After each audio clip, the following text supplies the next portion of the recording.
Hey everyone, so in this video I'm going to be talking about functions in Python.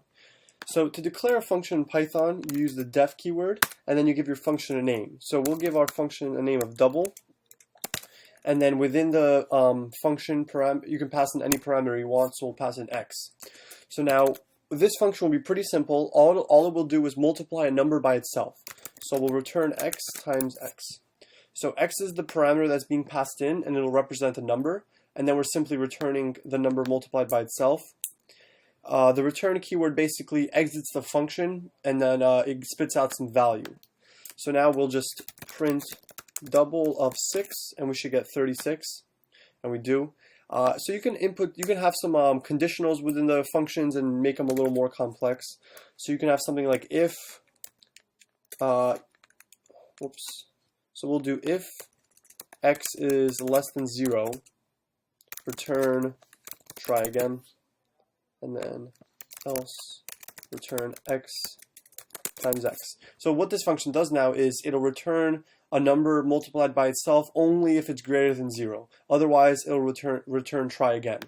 So 6 times 6 is 36. Negative 6 returns try again. So this function only works for positive numbers.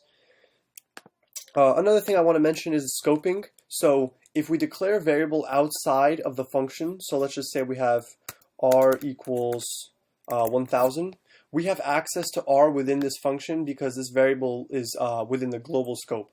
So we could do something like return, so if it's less than 0, we'll return x times r, for example. So 6 times 6 is 36, and then negative 6 times r will give us negative 6,000. So we have access to r because it's declared outside of this function. On the other hand, if we declare a variable within the function, so z equals 3, so let's just simplify this function, return x times z. So whatever number you pass in, it'll return that number multiplied by 3. So we'll double 8. Well, it's not a doubling function anymore.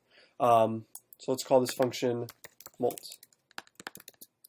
So we're multiplying 8 by 3. So we get 24.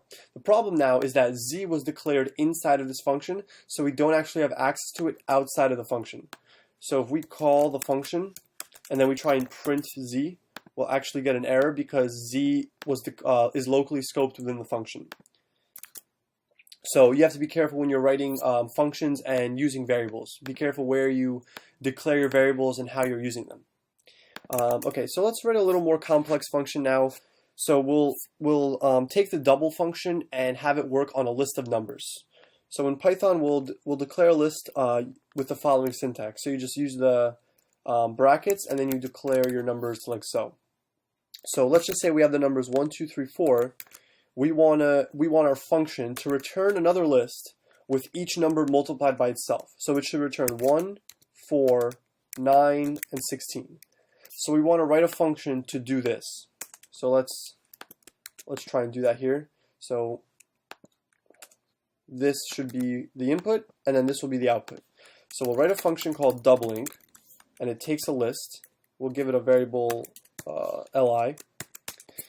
So now what we want to do is create a new list, and then loop through the original list, right here, loop through the original list, and then multiply each number by itself, and then store that result in a new list. So we'll do something like new list is a blank list, and now we'll loop through each number.